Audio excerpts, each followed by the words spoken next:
साक्षात भगवान हनुमान का स्वरूप बताए जाने वाले बाबा नीम करोली को 20वीं सदी का सबसे सिद्ध गुरु माना जाता था। तो चलिए अपनी आज की इस वीडियो में हम जानते हैं बाबा के कुछ खास चमत्कार और उनसे जुड़े हुए कुछ महत्वपूर्ण बातों के बारे में। उत्तराखंड का बाबा नीम करोली आश्रम अपने आप में इतना ज्यादा खास और इतना चमत्कारी है कि भक्तगण दूर दूर से यहाँ पर बाबा की समाधि के दर्शन करने के लिए आते हैं और अपनी मुरादों को पूरा करते हैं। ये तो हम सभी जानते हैं कि बाबा नीम करोली को हनुमान जी का साक्षात अवतार माना जाता है। कलयुग के भी समय इन्होंने ऐसे कई चमत्कार किए थे जिससे लोग इनके पास दैवीय शक्ति होने का दावा करते थे। इनकी गिनती 20वीं सदी के महानतम संतों में करी जाती थी, जिनका उत्तराखंड के कैंची धाम में एक प्रसिद्ध आश्रम भी है। साथ ही इनका उत्तर प्रदेश के वृंदावन में भी एक आश्रम है। नीम करोली बाबा सीधे साधे और सरल स्वभाव के व्यक्ति थे और इनका साधारण व्यक्तित्व ही इनके भक्तों को इनसे सबसे ज्यादा जोड़े रखता था। नीम करोली बाबा का असली नाम लक्ष्मी नारायण शर्मा है और उत्तर प्रदेश के अकबरपुर गांव में 1900 के आसपास में इनका जन्म हुआ था। 11 वर्ष की उम्र में ही इनका विवाह हो गया था और 17 साल की उम्र तक आते आते इन्होंने ज्ञान की प्राप्ति कर ली और अपना पूरा जीवन भगवान की भक्ति में समर्पित कर दिया। 1958 में घर त्याग कर ये पूरे भारत में साधुओं की भांति भ्रमण करने लगे। 1961 में ये पहली बार उत्तराखंड के नैनीताल में आए थे और वहाँ पर इन्होंने अपने मित्र पूर्णनाथ जी के साथ मिलकर आश्रम की स्थापना करने के बारे में सोचा था। नीम करोली बाबा ने 1964 में अपने आश्रम की स्थापना करी थी। इस आश्रम को भक्तगण बेहद ही चमत्कारी और दैवीय मानते हैं, क्योंकि बाबा ने यहाँ पर कई सारे ऐसे कारनामे किए हैं जो कि किसी चमत्कार से कम नहीं है। ये अपने जीवन में ब्रह्मचारी भगवान हनुमान को अपना आदर्श और गुरु मानते थे और जीवन भर उनकी ही आराधना करते थे।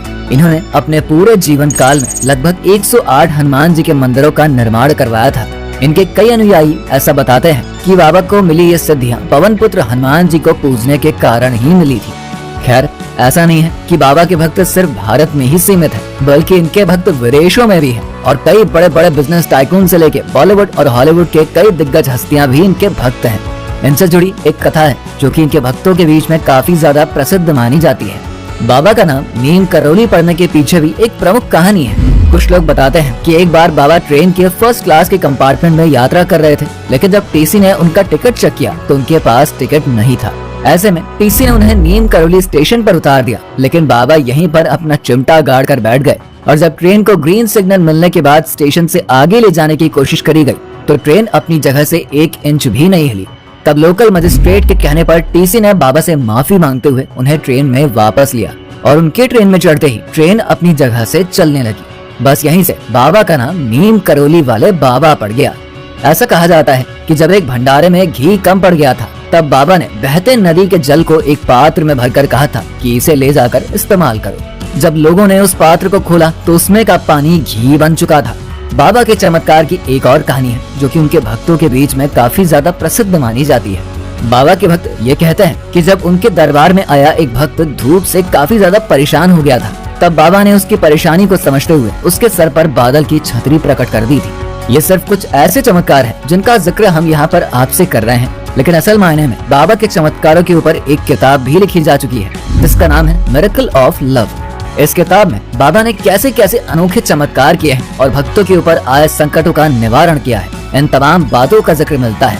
भक्तों के बीच में ऐसी मान्यता है कि नैनीताल के पंतनगर में स्थित बाबा नीम करोली की समाधि से कोई भी भक्त वापस खाली हाथ नहीं लौटता है।